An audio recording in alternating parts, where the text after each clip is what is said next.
and I know Aaron Mate spent a good amount of time yesterday. He's someone who, he was one of the very, very few people who wasn't a MAGA journalist or pundit, wasn't a Trump supporter, who from the very beginning said, this whole story seems journalistically dubious at best. And there were very few of us at the time doing that. Jimmy Dore was another person who did that. Matt Taibbi was another one. There were very, very few of us.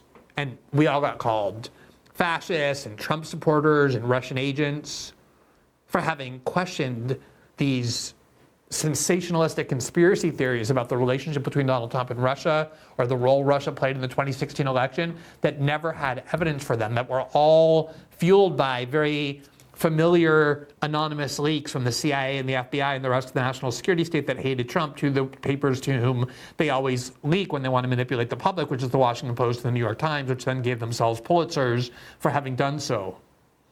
So I'm glad, but of all those people, I think Aaron has the most granular, detailed knowledge of every document, of every form of testimony. It's something I haven't looked at in several years. We haven't spent a lot of time on Russiagate. It was basically debunked when Robert Mueller closed the investigation while arresting nobody on the core conspiracy that they criminally conspired with the Russians. Said they couldn't find any evidence for it.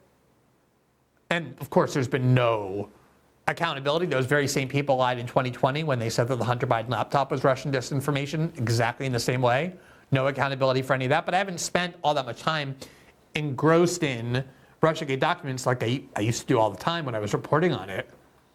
But Aaron has a very steel trap memory, especially for this particular story. So I was very glad to let him come on and talk about it in my absence. That's why one of the reasons why we asked him to guest host last night. So I know he did a lot in this, but I do want to say that what was so obvious from the very beginning was that this was a very coordinated, politicized theme that emerged out of nowhere in the middle of 2016, that the Hillary Clinton campaign, out of desperation, invented out of whole cloth. I will never forget the day that it was sort of circulating in the air. You had people like David Korn trying to insert the Steele dossier, reporting before its disclosure, oh, there's a document out there that everyone in Washington knows about that contains shocking revelations of Trump and Russia.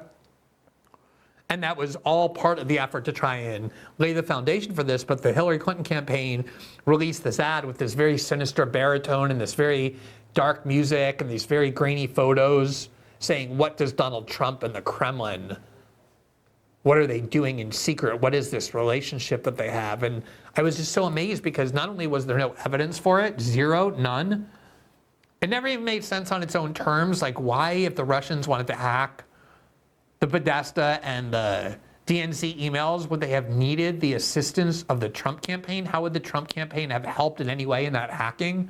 Why would they need to do that? Why would they collaborate with the Trump campaign that way? There was never really even any evidence that Putin actually wanted Trump to win that race. If anything, a lot of people assumed that Hillary was the overwhelming favorite to win, was almost certainly going to win, and no one wanted to get on her bad side.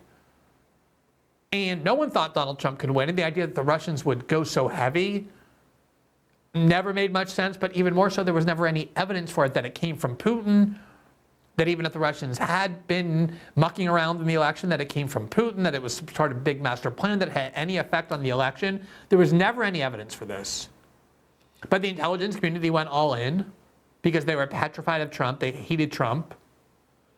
They saw correctly that Hillary Clinton would be a very safe guardian and continuation of the status quo, which is what they saw in Biden and Kamala Harris as well. And Trump, for whatever else is true about him, is very unpredictable. Sometimes he will go to bat for the military intelligence, the military industrial complex and the intelligence community more aggressively than anyone else, as he's done many times, but he's also unpredictable. And they want predictability, continuity, stability. And the Democrats represent that, and Trump didn't. And that was why they were so eager to destroy him, both in the campaign and then sabotage his presidency once he was inaugurated and won. And that's exactly what they proceeded to do with this fake story. that ended up getting completely debunked and everybody just walked away from as though it never happened. And what these documents reveal is what we assumed at the time, which was that the Obama administration obviously was desperate to help Hillary.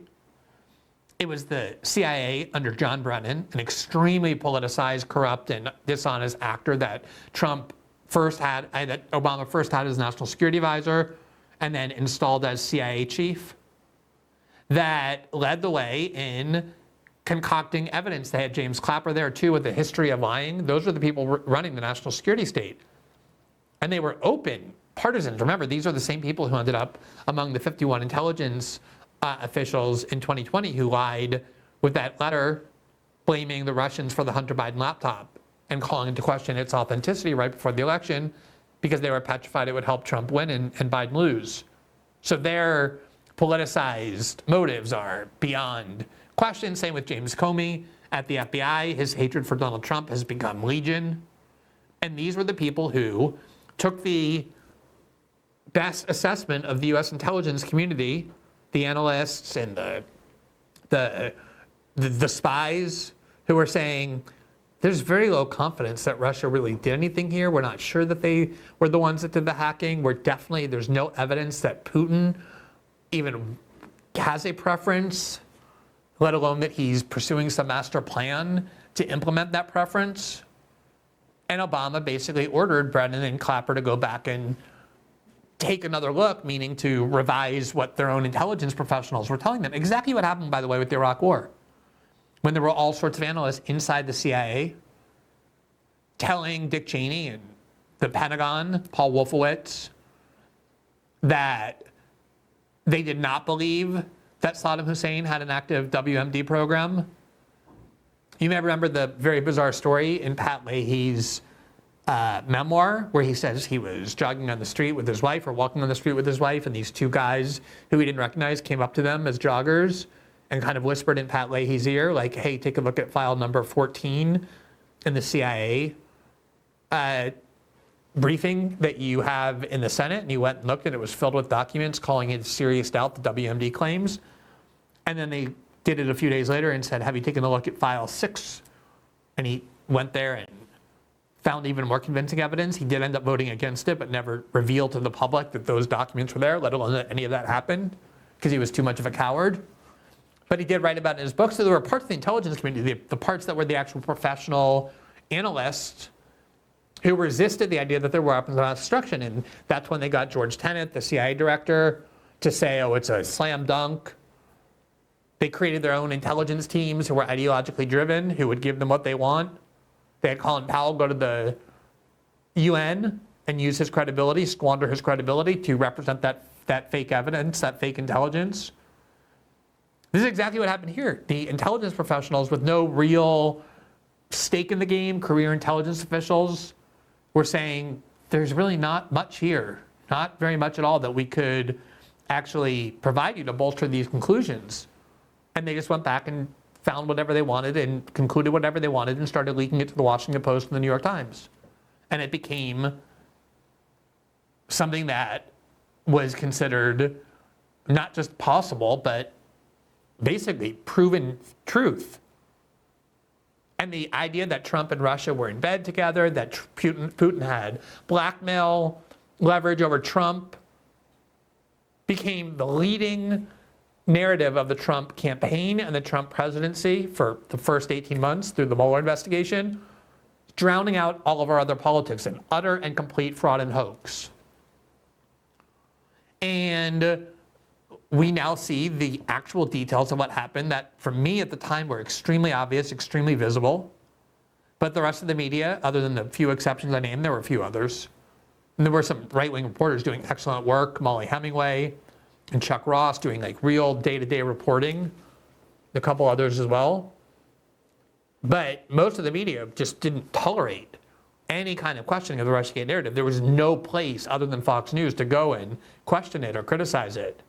Not in the op-ed pages of the Wall Street Journal or the New York Times or the Washington Post, not in any of the other cable shows. And anyone questioning the Russiagate narrative was expelled from left liberal precincts. And it became some sort of heresy to even question it when the whole thing was a scam and a fraud from the start. Now, I do not think there will be any accountability for this, in large part because let's remember that Supreme Court immunity case that liberals raised hell over and said was some kind of newly invented present to immunize Donald Trump to allow him to commit crimes in office, as I pointed out at the time, was neither new nor radical. But what it also did was immunize every other president besides Trump, past and present and future, from crimes they commit in office as well, as long as it's in the exercise of their Article 2 powers. And that means Biden got immunized, it means George Bush got immunized, it means Barack Obama got immunized, it means whoever follows Trump got immunized.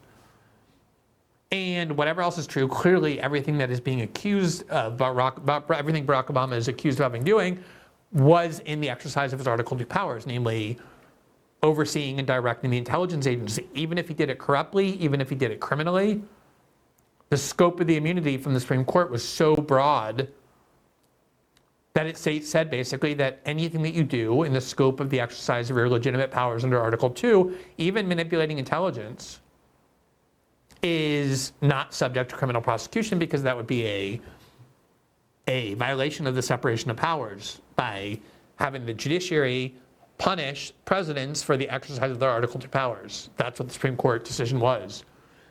Theoretically, John Brennan or others in the intelligence community, James Clapper, people inside the Obama White House, could theoretically be prosecuted, but the history of the expanded Article 2 powers that long predated this immunity decision that led to it, as I pointed out at the time, as I documented at great length, despite it being pictured as some brand new idea, radical new idea just to protect Trump. In fact, it was the logical conclusion of the expansion of executive power and the immunity provided to them, makes it extremely unlikely that any of these people are going to be held criminally responsible. There's questions of statute of limitations, even if they could be held criminally liable, for example, for perjury. We're talking now about 9 years ago, events from 9, 8, 7 years ago. A lot of the statute of limitations have already elapsed, but at the very least, this should be considered a nail in the coffin, not just of the fact that this was a fraud perpetrated on the American people for a long time, using the abuses of the intelligence community to do so, but that it was very deliberate. It was very knowing, it was very conscious by the people at the highest levels of our government. It's just yet another case where the most damaging and the most extreme and brazen hoaxes happen when the intelligence community, the White House, and their media partners unite to disseminate lies to the American public day after day, week after week, month after month, that they constantly reinforce. And yes, some of them are trying to draw this distinction between, quote unquote, having Russia hack the election in terms of whether they hacked the voting systems and altered the results versus whether they hacked the election metaphorically by hacking the DNC and Podesta's emails and then changing the course of the election. But at the time, that distinction was never being drawn. There was a reason they repeated over and over and over and over and over. Their montages people have made of every major media outlet, of every major media figure, of politicians in the Democratic Party, over and over, obviously through a coordinated script saying the Russians hacked our election. And the message got to the American people. 70% of Americans, 2 years later, in polling, believed that Hillary Clinton was the rightful winner of the 2016 election, but that the Russians had hacked into our electoral system and changed the voting outcome. Let's be honest, most coffee gives you a quick hit, then leaves you jittery, foggy, and reaching for another cup before lunch just to keep yourself awake. But what if your coffee actually did something for your health? Rejuvenative coffee is science-backed coffee. A real Arabic beans were infused with CAAKG, a compound shown to support cellular energy, metabolism, and even healthy aging. It's not a gimmick. It's not trendy. It's built for people who take their health seriously, who want to show up with focus and strength every single day. If you care about how you feel now and how you'll feel 10 years from now, this is your coffee. Go to 1775coffee.com/Glenn and order rejuvenative coffee today. Fuel your body, protect your future, and rejuvenate. Thanks for watching this clip from System Update, our live show that airs every Monday through Friday at 7 p.m. Eastern exclusively on Rumble. You can catch the full nightly shows live or view the backlog of episodes for free on our Rumble page.